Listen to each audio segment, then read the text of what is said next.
الحمد لله الحمد لله نحمده ونستعينه ونستغفره ونؤمن به ونتوكل عليه ونعوذ بالله من شرور أنفسنا ومن سيئات أعمالنا من يهد الله فلا مضل له ومن يضلله فلا هادي له ونشهد أن لا إله إلا الله وحده لا شريك له ونشهد أن سيدنا وسندنا وحبيبنا ومولانا محمد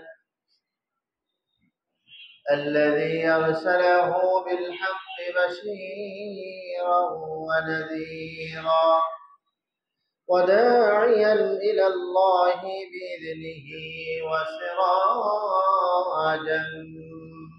منيرا فقد قال الله تعالى في كلامه المجيد وفرقانه الحميد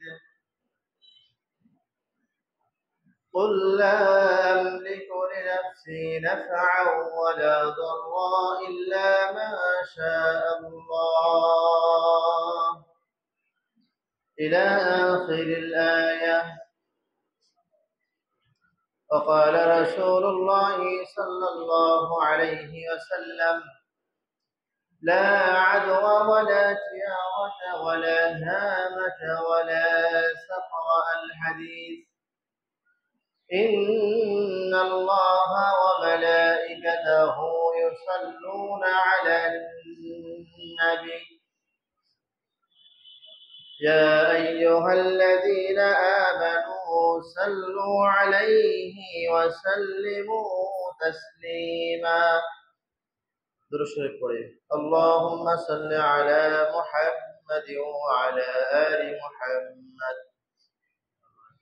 كما صليت على إبراهيم وعلى آل إبراهيم إنك حميد مجيد.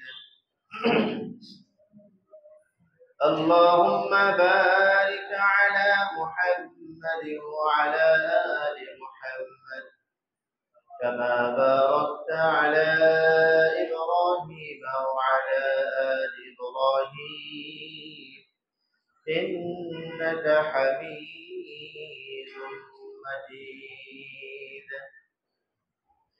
بلغ العلا بكماله كشف الدجى بجماله حسنت جميع خصاله صلوا عليه وآله.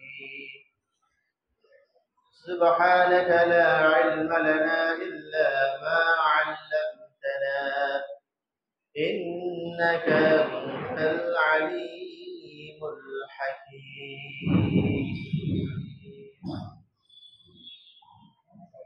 الحمد لله আল্লাহ সুবহানাহু ওয়া তাআলার দরবারে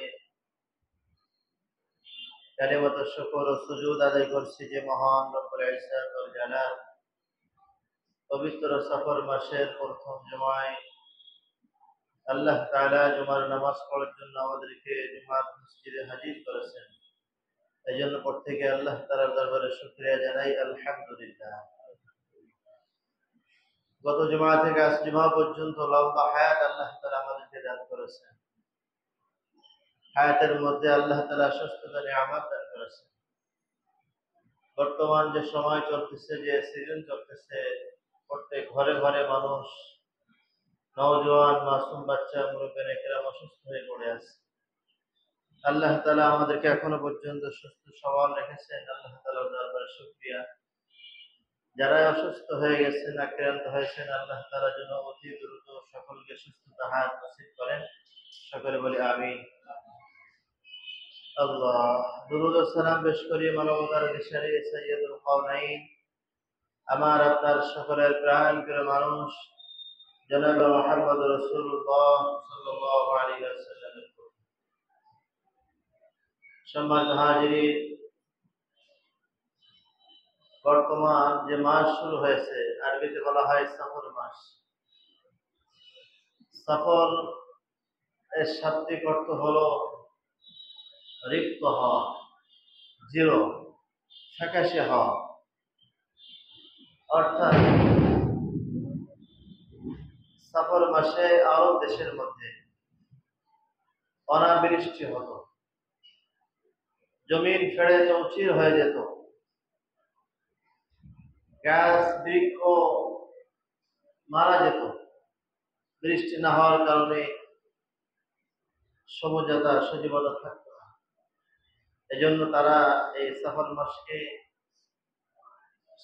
মাস আসলে নাক শিখতে হবে।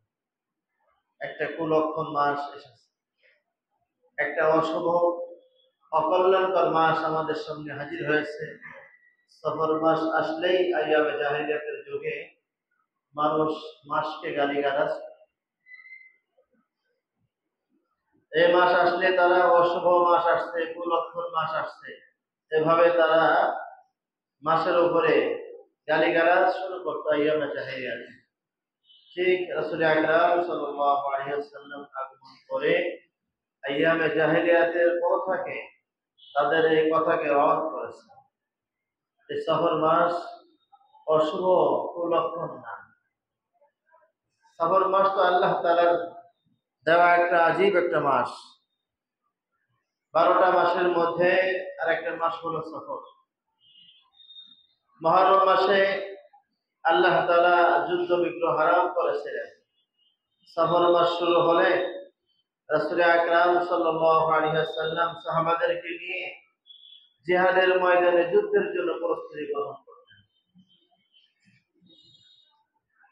এজন্য সফর মাসকে আমাদের সমাজেও এই আইয়ামে জাহিলিয়াতের কথা আস্তে আস্তে আমাদের কাছেও কিছু কুসংস্কার, কুপ্রথা, এটা আমাদের মাঝেও চলে আসছে। বেশ কিছু কথা সামনে আসে, আমরা ইনশাআল্লাহ বলবো। তো পয়গম্বর আলাইহিস সালাম সফর মাস সম্পর্কে আইয়ামে জাহিলিয়াতের যে প্রথা ছিল, এই প্রথাগুলো পয়গম্বর আলাইহিস সালাম রদ করেছেন। যে কোনো মাসের মধ্যে, কোনো দিনের মধ্যে, কোনো সময় অশুভ বলতে কিছু নাই, কুলক্ষণ বলতে কিছু নাই। ছোঁয়াচে রোগ আমরা যেটা বলি, একজন থেকে আরেকজন আসে, এটাও আমাদের অনেকের ধারণা আছে। এই জন্য আমরা বেশ আগে যখন করোনা সংক্রমণ হয়েছিল, বেড়েছিল, যে আক্রান্ত হয়েছে আমরা তার পাশে যাইনি, সেই ঘরের মধ্যে যাইনি, তার আশেপাশে আমরা প্রবেশ করি নাই, কারণ আমাকে হতে পারে, আক্রান্ত হতে পারে। না, এটা ভুল কথা। এমনও তো দেখা গেছে যে করোনা আক্রান্ত ব্যক্তি মারা গেছেন, সেখানে অনেক ওলামায়ে কেরাম অনেক দল থেকে গোসল করে দাফন কার্য করেছেন, কিন্তু কেউ আক্রান্ত হয়নি। তার মানে ছোঁয়াচে এক লক্ষণ, মানে একজনের থেকে সংক্রমণ ব্যাধি একজনের থেকে আরেকজনের হবে, এটা ভুল কথা। তো আইয়ামে জাহিলিয়াতের এই প্রথা আস্তে আস্তে আমাদের কাছেও চলে আসছে। পয়গম্বর আলাইহিস সালামের জামানায়ও এটার একটা প্রথা ছিল, একটা কথা ছিল। পয়গম্বর আলাইহিস সালাম যখন সাহাবাদের সামনে বললেন যে ইসলামের মধ্যে অশুভ কুলক্ষণ সংক্রমণ ব্যাধি, এটা ইসলাম সমর্থন করে না। হযরত সাহাবা کرام রাদিয়াল্লাহু তাআলা আনহুম আজমাইন পয়গম্বরকে বললেন, পয়গম্বর, আমরা যে সমাজে বসবাস করি, আমাদের সমাজের মধ্যে মানুষের উটের পাল রয়েছে, ঘোড়ার পাল রয়েছে। একটা পালের মধ্যে একটা ঘোড়া যখন অসুস্থ হয়, একটা উট যখন অসুস্থ হয়ে যায়, অসুস্থতা বাড়তে বাড়তে ঘোড়ার সব পালের মধ্যে ছড়িয়ে যায়। আমরা তো সংক্রমণ ব্যাধি দেখছি, আপনি বললেন যে লা আদওয়া, শ্বাসে বলতে কিছু নাই। পয়গম্বর বলেন সাহাবারা শোনো, যদি একটা ঘোড়া হওয়ার পরে আর একাধিক ঘোড়ার মধ্যে সংক্রমণ ছড়ায়, ব্যাধি ছড়ায়, একের পর এক ঘোড়া অসুস্থ হয়, অসুস্থ হয়ে যায়, তোমাদের ধারণা মতে তাহলে প্রথম যে ঘোড়া অসুস্থ হলো, আক্রান্ত হলো, তাকে কে স্পর্শ করবে? এটাই তো বাস্তবতা। আমাদের এখন কথা হলো, আমাদের ফ্যামিলির মধ্যে একজন অসুস্থ হলে সবাই অসুস্থ হবে, এই জন্য অনেকে তার পাশে যায় না। কিন্তু মূল কথা হলো, প্রথম যে অসুস্থ হলো তাকে কে ছোঁয়াছুঁয়া করলো, কে তাকে সংক্রমণ করলো, তাকে কে স্পর্শ করলো?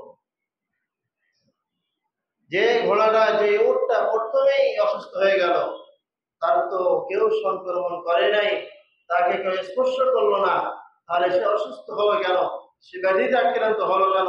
অনুরূপ ভাবে আমাদের মধ্যে মানুষ সমাজ, আমাদের মধ্যে প্রথম যে অসুস্থ হলো, যার করোনা হয়েছে অথবা জ্বর হয়েছে অথবা অন্য কোনো ঘা পাসরা এগুলো হয়, এগুলো কি হলো, কেন হলো?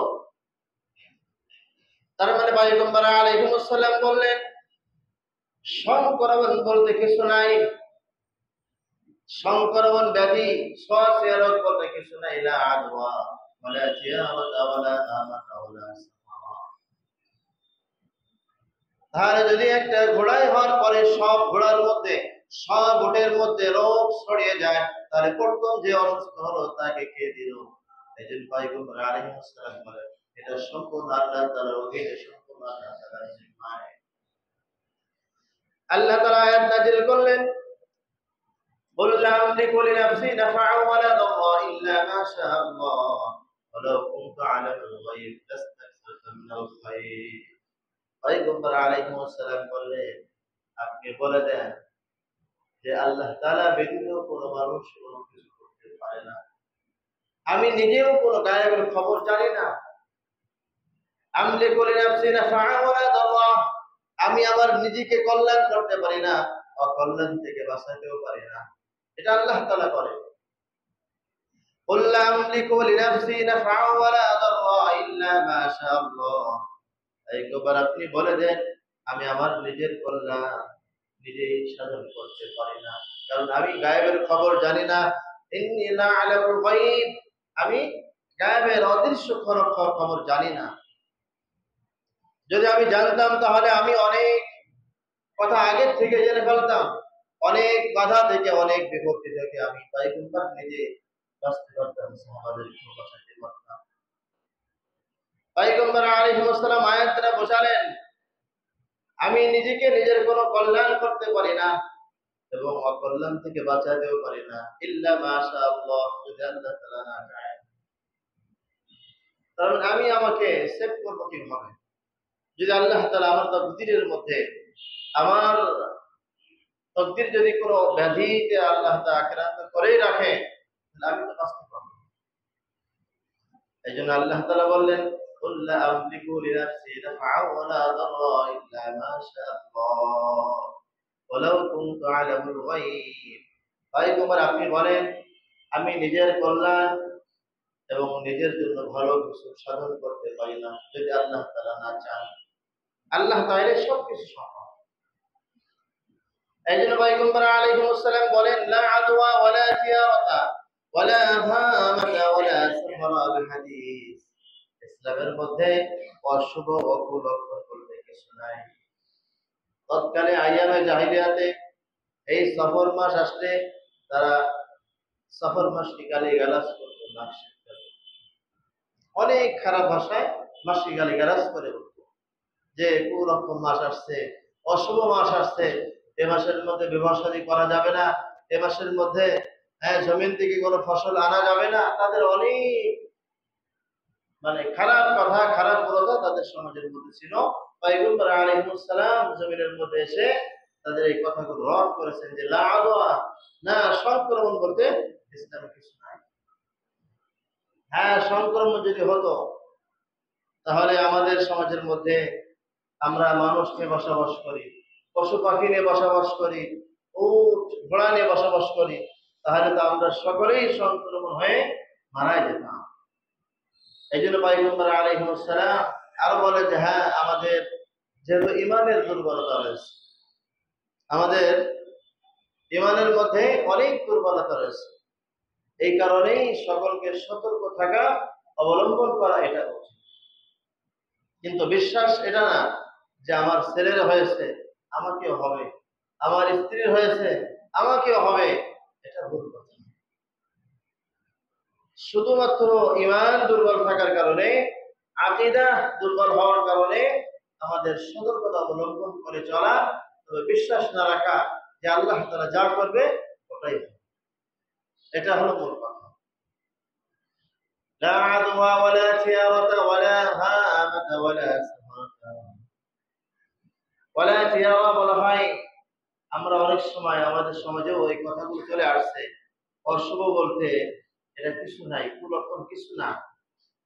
কারণ আমরা ইমানে মুফাসসালের মধ্যে পড়েছি, আমানতু বিল্লাহি ওয়া মালাইকাতিহি ওয়া কুতুবিহি ওয়া রাসূলিহি ওয়াল ইয়াউমিল আখির ওয়াল কদরি খাইরিহি ওয়া শাররিহি মিনাল্লাহি তাআলা। ভালো মন্দ যা কিছু হয় এটা আল্লাহ তাআলার পক্ষ থেকে হয়, এটা হলো ইমানের কথা। এবং এই কথার উপরে আমাদের ইয়াকিন রাখা, বিশ্বাস রাখা যে ভালো মন্দ, অসুস্থ অথবা কোনো রোগে আক্রান্ত হওয়া, রোড অ্যাক্সিডেন্ট হওয়া, যাই হোক না কেন, এটা আল্লাহ তাআলা আমার তাকদীরের মধ্যে যা রাখছে। তাকদীর দুই প্রকার, একটা হলো মুআল্লাক আর একটা হলো মুবাররাম। মুবাররাম যেটা, এটা আর পরিবর্তন নাই, হায়াত মওত এগুলোর পরিবর্তন হয় না। মানুষের ইন্তেকাল এটা সুনিশ্চিত, হবেই হবে, এর কোনো রদ নাই, পরিবর্তন নাই। আর মুআল্লাক যেটা বলা হয় ঝুলন্ত, যেটা আমার সামনে বড় একটা ব্যাধি আছে অথবা বড় একটা দুর্ঘটনা আমার সামনে রয়েছে, এই দুর্ঘটনা থেকে বাঁচার জন্য অনেক সময় বিভিন্ন নেক আমলের কারণে, বিভিন্ন দান সৎকারের কারণে, বিভিন্ন ভালো কাজ করার কারণে আল্লাহ তাআলা এই ফয়সালাকে আমার থেকে সরায় দেন। তাই পয়গম্বর আলাইহিস সালাম বলেন ওয়ালা থিয়ারাতা। অনেক সময় আমাদের সমাজের মধ্যে দেখবেন সফরের জন্য বের হয়েছে, একটা পেঁচা ডাকছে অথবা একটা কাক বাসার সামনে এসে ডাকছে, তখন আমরা অনেকে বলি যে কি বিপদ আমার ডেকে নিয়ে আসতেছে। কাক ডাকছে যখন সকালবেলা ভোরে, কি না যেন আমার বিপদ ঘটবে, এটা ভুল কথা। কাকের ভাষায় তো কাকা করা, আর পেঁচার ডাক তো পেঁচার মতোই ডাকবে, তার ডাকের সাথে আমার তকদীরের কোনো সম্পর্ক না, তার ডাকের সাথে আমার অলক্ষণ, আমার কোনো ব্যাধি বা আমার কোনো দুর্ঘটনা ঘটার সাথে কোনো সম্পর্ক না, এটা বিশ্বাস করা। ওয়ালা থিয়ারাতা মানে পাখির কোনো ডাকের মধ্যে, কোনো পশু পাখি ডাকের মধ্যে কোনো মানুষের তকদীর রদ হয় না, পরিবর্তন হয় না, এই কথাগুলো বিশ্বাস করার নাম হলো ঈমান। সব তো পরিবর্তন আল্লাহ তাআলা আমার ফয়সালা যা করে রাখছে, আমি পৃথিবীতে আসার 50,000 বছর পূর্বে পয়গম্বর আলাইহিস সালাম সব ফয়সালা করে রাখছে, ওইভাবেই হবে।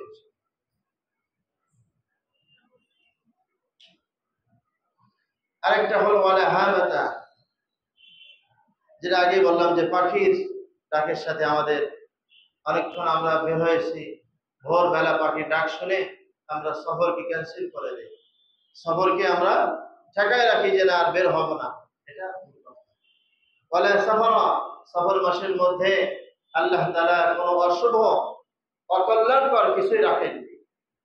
প্রত্যেকটা মাস আল্লাহ তাআলার কাছে বড় দামি। সফর মাসে পয়গম্বর আলাইহিস সালাম সাহাবাদেরকে নিয়ে জিহাদের ময়দানে বের হয়েছে, তাহলে যদি অশুভ মাস হতো, অকল্যাণকর মাস হতো, পয়গম্বর আলাইহিস সালাম জিহাদ একটা বড় ফরজ বিধান, এই ফরজ বিধানের জন্য বের হতেন না। তার মানে অশুভ না, কুলক্ষণ না, সংক্রমণ কোনো কিছু ব্যাধি ইসলামের মধ্যে নাই। আর সফর মাসের মধ্যে আমরা আমাদের সমাজে অনেকে আছে, সফর মাস আসলে বিবাহ শাদী বন্ধ করে দেয়। পয়গম্বর বলেন যে না, সব মাসের মধ্যে বিবাহ শাদী করা যায়, তবে বিবাহের মধ্যে তিনটা জিনিস লক্ষণীয় মাস হিসাবে হলো শাওয়াল মাস, আর দিন হিসাবে জুমার দিন, স্থান হিসাবে মসজিদ, এটা হলো মাসনুন একটা তরিকা করা যেতে পারে। বাকি সব মাসের মধ্যে, সব দিনের মধ্যে বিবাহ শাদী করা যাবে।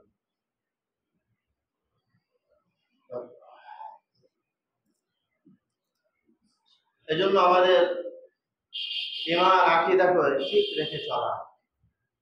পয়গম্বর আলাইহিস সালাম আয়াত দ্বারা আমাদেরকে বোঝালেন, কুল লা আমলিকু লিনাফসি নাফআ ওয়া লা দাররা ইল্লা মা শাআল্লাহ ওয়ালাউ কুনতু আ'লামুল গায়ব লাস্তাকসারতু মিনাল খায়র।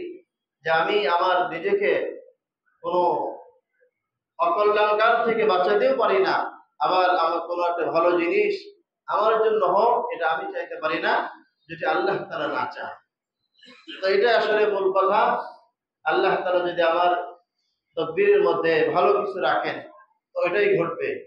আর যদি আমার তকদিরের মধ্যে আল্লাহ তাআলা কোনো ব্যাধি অথবা কোনো খারাপ কিছু আমার তকদিরের মধ্যে থাকে তো ওটা হয়েই যাবে।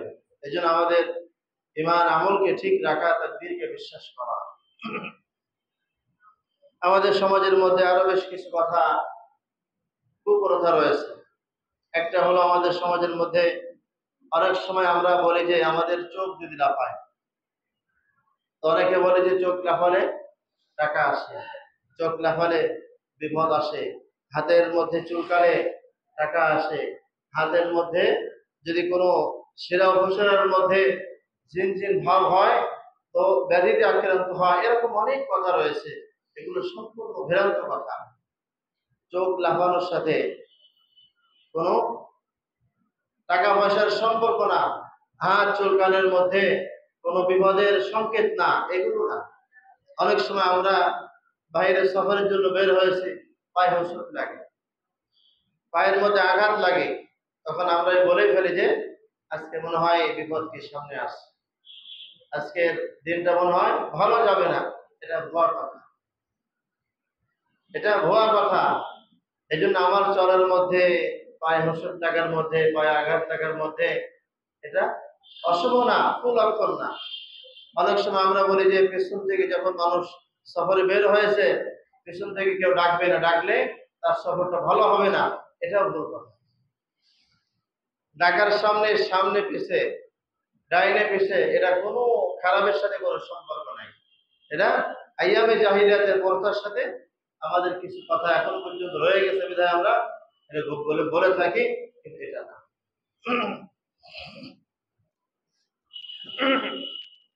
এই জন্য আমাদের পয়গম্বর আলাইহিস সালামের হাদিসের কথা মনে রাখা, লা আদওয়া ওয়ালা জিয়ারাতা ওয়ালা হামাতা ওয়ালা সাফারা আল হাদিস।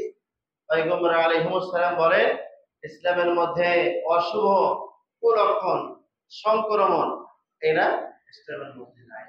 বাকি ডাকের সাথে এটা অশুভর কোনো বিধায় নাই, অশুভর কোনো কথা না। সকালবেলা ঘুম থেকে উঠে অনেক সময় বলে, সকালবেলা ঘুম থেকে উঠে কার মুখ দেখলাম, সারাদিনটা যেন কেমন যাবে, এটা না। সকালে আপনি ঘুম থেকে উঠে আগে তো আল্লাহ তাআলার নাম নিয়ে স্মরণ করে ফজরের নামাজ জামাতের সাথে পড়ে আল্লাহ তাআলার ইবাদতের মাধ্যমে আপনি দিন শুরু করবেন, তাহলে দিনটা না সারাদিন ভালো হবে।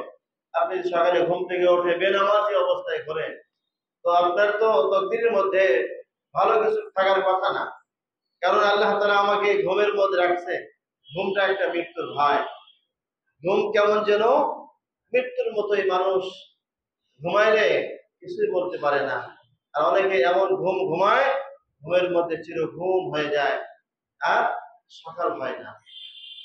তো আল্লাহ তাআলা আমাকে সারা রাত ঘুমের পরে আবার যে হায়াত দিয়েছেন, এর শুকরিয়া তো সারা জীবন আদায় করলেও শেষ হবে না।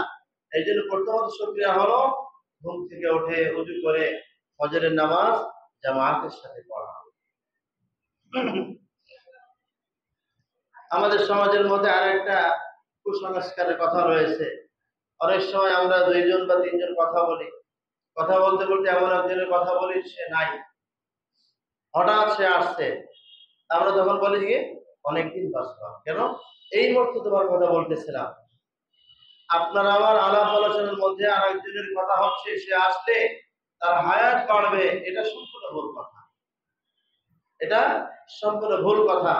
আমাদের মহিলাদের মধ্যেও আছে, অনেক সময় থালা বাসন যখন ধোয়ার জন্য বা নিয়ে যায়, হাতের থেকে কিছু পড়ে গেলে মনে হয় যে মেহমান আসতেছে অথবা কি বিপদ আসতেছে। এটাও ভুল কথা। তো এই সব ভুল প্রথা, এই কথাগুলো আইয়ামে জাহিলিয়াতের যুগে সফর মাস আসলেই শুরু হতো। সফর মাস আসলে এই জন্য তারা নাক ছিটকাত, তারা রাগ হতো, গালিগালাজ করতো, আর মাসকে গালিগালাজ। এই জন্য পয়গম্বর আলাইহিস সালাম বলেন, লা আদওয়া ওয়ালা জিয়ারাতা ওয়ালা ফামাতা ওয়ালা সাহরা। ও উম্মত, শোনো, তোমরা কোনো মাসকে গালিগালাজ করবে না, কোনো পাখিকে গালিগালাজ করবে না। কারণ তোমাদের মধ্যে অকল্যাণ কল্যাণ ভালো মন্দ সব আল্লাহ তাআলা, আমি পৃথিবীতে আসার অনেক আগে আল্লাহ তাআলা সব মওজুদ করে রাখছে। পয়গম্বর আলাইহিস সালাম যখন মেরাজের পথে চলে গেলেন, মেরাজে কলম দিয়ে লেখার খসখস শব্দ নিজ কানে শুনলেন। পয়গম্বর আলাইহিস সালাম জিবরাইল আলাইহিস সালামকে বলেন, কিসের আওয়াজ? জিবরাইল আলাইহিস সালাম বলেন, আপনার উম্মতের তাকদীরের মধ্যে যা কিছু ঘটবে সব কলমে লেখা হয়ে গেছে। কলম শেষ হয়ে গেল, কালি শেষ হয়ে গেছে, অর্থাৎ যেটা লেখা ওটা বাস্তবায়ন সব হয়ে গেছে। আমি আসার আগে আমার কি ঘটবে, কোন অর্থে কোথায় খাবো, কোথায় আমার ইন্তেকাল হবে, কোথায় আমার যাওয়া আসা হবে, এটা আল্লাহ তাআলা আমি পৃথিবীতে আসার আগে সব ফয়সালা করে রাখছে। এই জন্য পয়গম্বর আলাইহিস সালাম বলেন, তোমরা কোনো মানুষকে কোনো সময় গালিগালাজ করবে না। আমরা অনেক সময় বলি যে এখন জামানাটা খুবই খারাপ, জামানার মধ্যে পাপ বেড়ে গেছে। আরে জামানাকে গালি দিয়ে লাভ কি? জামানার মধ্যে যারা বসবাস করতেছে আমরাই হলো খারাপ। এই জন্য জামানাকে সবাইকে গালিগালাজ করা যাবে না, মাসকে গালিগালাজ করা যাবে না। এগুলো সম্পূর্ণ আইয়ামে জাহিলিয়াতের কুসংস্কার, কুপ্রথা। এগুলো থেকে আমাদেরকে বের হওয়া। অনেক সময় সমাজের মধ্যে গ্রামও বেশি হয়, মঙ্গলবার আসলে না বুধবার আসলে গোড়া থেকে ধান নামায় না, বাঁশ কাটে না, অনেক তাদের একটা খারাপ কথা রয়েছে। কিন্তু এগুলো সম্পূর্ণ ভুয়া, ভিত্তিহীন কথা। এই কথার সাথে ইসলামের কোনো সম্পর্ক নাই। সব দিন আল্লাহ তাআলা, সব সময় আল্লাহ তাআলা। এরপরে আমাদের আবার অনেক সময় যারা ব্যবসায়ী আছে, এদের দেখবেন প্রথম ক্রেতা যদি বাকি নিতে যায়, আরে ভাই বউনি বেলায় বাকি দিব না, তাহলে সারাদিন বাকি চলে যাবে। এটা ভুল কথা। প্রথম ক্রেতা আসছে বরকতের ক্রেতা, সে বাকি হোক আর নগদ হোক, আপনি তাকে দেন, তার প্রয়োজন আপনি দিয়ে দেন, আল্লাহ তাআলা নগদ খরিদ্দার পাঠিয়ে দেবেন। এজন্য এই খারাপ কথাগুলো কিন্তু আমাদের সমাজের মধ্যেও এখনো অনেক কথা রয়েছে। এই কথাগুলো বের করে দেওয়া, এই কথাগুলো ইয়াকিনের সাথে না রাখা, বিশ্বাস না করা যে না, যা কিছু হওয়ার আল্লাহ তাআলাই ঘটাবেন। আমার ব্যবসার মধ্যে লস হওয়া আর ব্যবসার মধ্যে উপকার হওয়া, লাভ হওয়া, এটা আল্লাহ তাআলাই করবেন সবকিছু। ক্রেতার সাথে নগদ বাকির সাথে কোনো সম্পর্ক না। আমি আমার এই মতো, আমি আমার যোগ্যতা মতো ব্যবসা বাণিজ্য করবো, আর আল্লাহ তাআলার উপরে সাপোর্ট করে দেব। এটা হলো মূল কথা। আল্লাহ তাআলা আমাদের আমল করার তৌফিক দান করেন। এই জন্য সফর মাস শুরু হয়েছে আজকে 6 তারিখ। সফর মাসের মধ্যে যেন আমাদের কোনো খারাপ কথা না আসে। সব মাস আল্লাহ তাআলা। আর সফরকে সফর বলা হয়েছে কেন? এ মাসের মধ্যেই তৎকালে সফর মাস শুরু হতো যখন অনাবৃষ্টি ছিল, আর বৃষ্টি না হলে জমিন ফেটে চৌচির হয়ে যায়, গাছপালা কিছুই হয় না। এই জন্য তৎকালে মানুষ গালিগালাজ করতো। কিন্তু বছর তো ঘোরে, এক এক সময় এক এক মাস আসে। এখন তো আর এই সিজন না যে অনাবৃষ্টি হচ্ছে, এখন তো আল্লাহ তাআলা প্রচুর পরিমাণে বৃষ্টি দিচ্ছে, এটা আমাদের জন্য ক্ষতি হচ্ছে। এরপর আল্লাহ তাআলা যা ফয়সালা করে রাখছে ওটাই হবে। এরপর আমরা দোয়া করি আল্লাহ তাআলা যেন অতিবৃষ্টি থেকে, অনাবৃষ্টি থেকে, অর্থাৎ যেটা আমাদের জন্য কল্যাণ হয়, যেটা আমাদের জন্য ভালো, ওইটাই যেন আল্লাহ তাআলা ফয়সালা করেন। বিশেষ করে আমাদের এখন প্রায় ঘরে ঘরের মধ্যে আল্লাহ তাআলা অসুস্থ করে রাখছে। অসুস্থ হলে মাসনুন তরিকা হলো, আপনার বাসায় কেউ অসুস্থ হল, আপনি অসুস্থ হলেন, প্রথমে আপনি 2 রাকাত নামাজ পড়েন। 2 রাকাত নামাজ পড়ে আল্লাহ তাআলার কাছে আগে বলেন, মালিক আমি তো অসুস্থ হয়ে গেছি, আমি অসুস্থ হলে আমি তো আপনার ইবাদত বন্দেগী করতে পারবো না। আমি অসুস্থ হলে বাহিরে মসজিদে যেতে পারবো না। আপনি আমাকে সুস্থ করে দেন। আগে আল্লাহ তাআলাকে জানান, এরপরে আপনার সামর্থ্য অনুযায়ী, আপনার যে সামর্থ্য রয়েছে, আপনি অসুস্থ, আপনি আপনার জন্য কিছু সদকা করেন। আগে সদকা করেন, 10 টাকা হোক, 20 টাকা হোক, 100 টাকা হোক, সামর্থ্য অনুযায়ী গরিব মিসকিনকে দিয়ে দেন। এই জন্য আমরা অনেক সময় দেখি মানুষ বলে জানের বদলে জান, যে আমি অসুস্থ হয়েছি, আল্লাহ সুস্থ করলে আমি একটা বকরি, একটা গরু, একটা মুরগি যা হোক আল্লাহ তাআলার নামে দিয়ে দেব। তো এই সদকা করা এটা খুবই দরকার। তাহলে প্রথম কথা হলো নামাজ পড়া, 2 রাকাত নামাজ পড়ে আল্লাহ তাআলার কাছে সাহায্য চাওয়া। দ্বিতীয় নাম্বার হলো কিছু সদকা করা। 3 নাম্বার হলো এরপরে ডাক্তারের কাছে গিয়ে ট্রিটমেন্ট হওয়া। অনেক সময় বেশি আবেগ দেখা দিয়ে যে মানুষ চিকিৎসাহীন ভাবে, চিকিৎসার অভাবে মারা যায়, এটা যদি নিজেকে কেউ এভাবে আবদ্ধ করে রাখে যে না আমি আল্লাহ তাআলার জন্য, আল্লাহ তাআলা আমাকে সুস্থ করবেন, আমি ডাক্তার দেখাবো না, বসে থাকবো, এভাবে মারা গেলে সে আত্মহত্যার মতো পাপের শামিল নিয়ে বোঝা নিয়ে সে মারা যাবে না। আল্লাহ তাআলা তো শিখাইছেন এই পদ্ধতিতে ট্রিটমেন্ট হয়। নামাজ পড়ো, দোয়া করো, সদকা করো, এরপরে ডাক্তারের কাছে যে চিকিৎসা সেবা গ্রহণ করো। চিকিৎসা ছাড়া যদি কেউ মারা যায় সেক্ষেত্রে আত্মহত্যার মধ্যে হয়। আমার সামর্থ্য রয়েছে, আমি যদি কুঞ্জুস হয়ে, বখিল হয়ে, টাকা খরচ হবে এর জন্য আমি কিপটামি করে বসে থাকবো, এটা না। 3টা স্টেপ আমরা করবো, আগে দোয়া, সদকা, এরপরে ডাক্তারের ফর্মুলা নিয়ে আমরা ইনশাআল্লাহ আগাবো। আর যারা অসুস্থ হয়ে গেছেন আমরা সকলের জন্য দোয়া করি, আল্লাহ তাআলা যেন সকলকে সুস্থতা হায়াত নসিব করেন। যারা আমরা সুন্নাত নামাজ পড়তে পারেন না, সুন্নাত নামাজ পড়েন।